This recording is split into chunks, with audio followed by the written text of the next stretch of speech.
በስራ ገበያ መረጃ ስርዓት ወይም ኤኤልኤምአይኤስ አዲስ ተመዝጋቢ ሆነው ሲመጡ የሚከተሏቸው ቅደም ተከተሎች። በመጀመሪያ lmis.gov.et ወደ ተሰኘው ድረገጻችን መግባቶን ያረጋግጡ።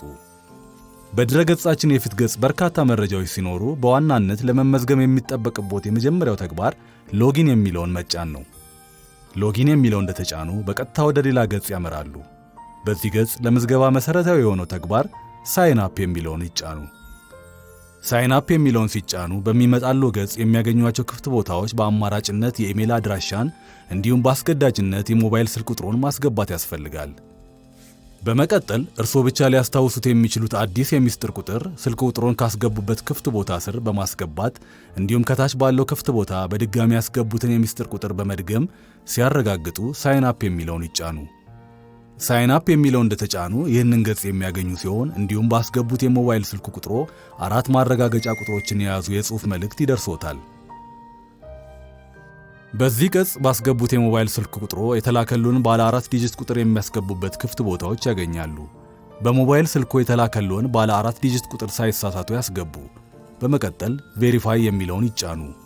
አሁን ዋናው ምዝገባ በሚካሄድበት ገጽ ላይ ደርሰዋል። በዚህ ገጽ እንደሚመለከቱት በርካታ ክፍት ቦታዎችን ያገኛሉ።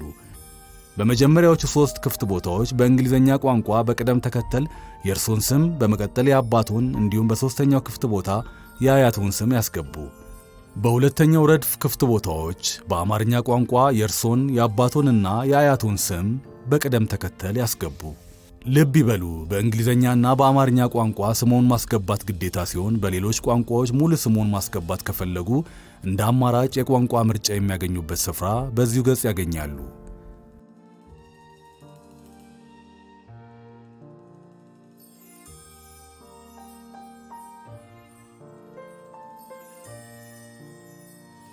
በመቀጠል ጾታ ይምረጡ። ቀጥለው የተወለዱበትን ቀን፣ ወርና ዓመተ ምህረት ያስገቡ። በዚህኛው ክፍት ቦታ ትዳር መያዝዎን ወይም አለመያዝዎን፣ ሲንግል ወይም ሜሪድ የሚለውን በመምረጥ ያስገቡ። በመቀጠል አካል ጉዳተኛ ከሆኑ ያለቦትን የአካል ጉዳት አይነት፣ ከሌለቦትም ነን የሚለውን ይምረጡ። በቀጣይ የትምህርት ደረጃውን ከተዘረዘሩት አማራጮች ይምረጡ። በመቀጠል ዜግነቱን ኢትዮጵያዊ የሚለውን በመምረጥ ያረጋግጡ። ሌላ ዜግነት ካሉት በአማራጭነት ከተቀመጡት ውስጥ ይምረጡ። በቀጣይ በሚያገኙት ክፍት ቦታ በሳምንት ምን ያህል ሰዓት እንደሚሰሩ ይሙሉ። በመቀጠል በተዘረዘሩት ክፍት ቦታዎች የመኖሪያ አድራሻውን ማስገባት የሚጠበቅቦት ሲሆን የሚኖሩበትን ክልል፣ ከተማና ክፍለ ከተማ፣ ወረዳ፣ የቤት ቁጥር፣ ቀበሌ እንዲሁም የመኖሪያ አካባቢው ገጠር ወይም ከተማ መሆኑን ይምረጡ። በመቀጠል እንደ አስፈላጊነቱ እርሶን ለማግኘት ሲፈለግ ሊገኙበት የሚችሉት ስልክ፣ ኢሜይል ወይም ፖስታ ሳጥን ቁጥር ያስገቡ። የሚያስገቡት አድራሻ የሥራ ቦታ ወይም የግል መሆኑን ከመረጡ በኋላ ኔክስት የሚለውን ሲጫኑ ያስገቡት መረጃ ትክክል ስለመሆኑ ኮንፈርም የሚለውን በመጫን ወደ ቀጣይ ገጾች ይሻገሩ። የግል መረጃውን የሞሉበትን ገጽ አጠናቀው የትምህርት ማስረጃውን በሚሞሉበት ገጽ ላይ ደርሰዋል። በዚህ ገጽ የትምህርት ማስረጃውን እንዴት መሙላት እንዳለቦት እናያለን። በዚህ ገጽ በመጀመሪያ ረድፍ 2 ክፍት ቦታዎችን የሚያገኙ ሲሆን የመጀመሪያው ክፍት ቦታ የትምህርት ደረጃውን የሚሞሉበት አማራጭ ሲሆን ሁለተኛው ክፍት ቦታ በቴክኒክና ሙያ የትምህርት ዘርፍ ላጠናቀቁ ደረጃውን የሚሞሉበት ነው። ከላይ በተቀመጠው መንገድ ያለንን የትምህርት ደረጃ ከሞላን በኋላ የትምህርት ማስረጃ አፕሎድ ፋይል የሚለውን በመጫን ስካን የተደረጉ የትምህርት ማስረጃዎችን ያስገቡ።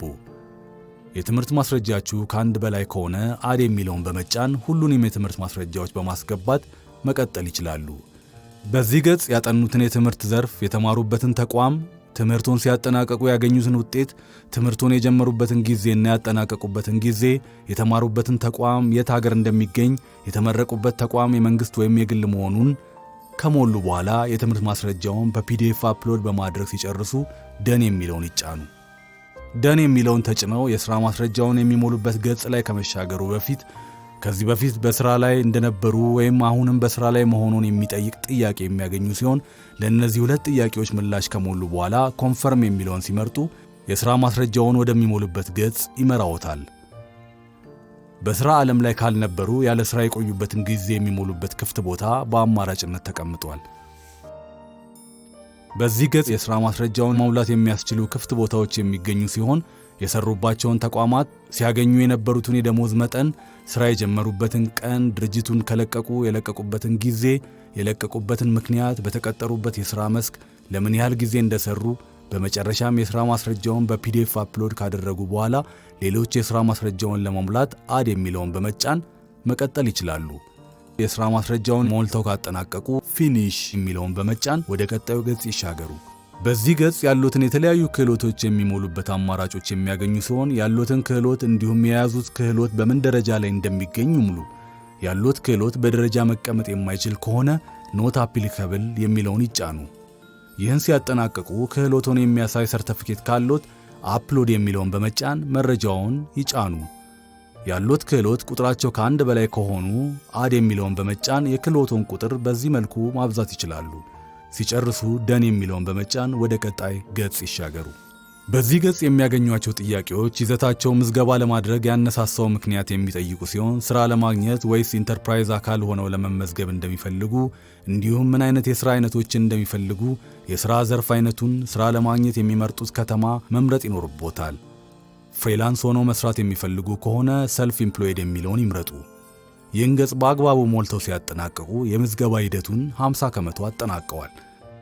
በዚህ ገጽ የእርሶን ጊዜያዊ ሌበር አይዲ የያዘ ቁጥር የሚያገኙ ሲሆን ፊኒሽ የሚለውን ተጭነው ይጨርሱ። የሚቀሩት በአቅራቢያው በሚገኝ ወረዳ የአንድ ማዕከል አገልግሎት በመሄድ አሻራ ሲሰጡ ዋናውን ሌበር አይዲ በማግኘት የሥራ ገበያ መረጃ ስርዓት የሚሰጣቸውን በርካታ አገልግሎቶች ማግኘት ይጀምራሉ። መልካም ዕድል!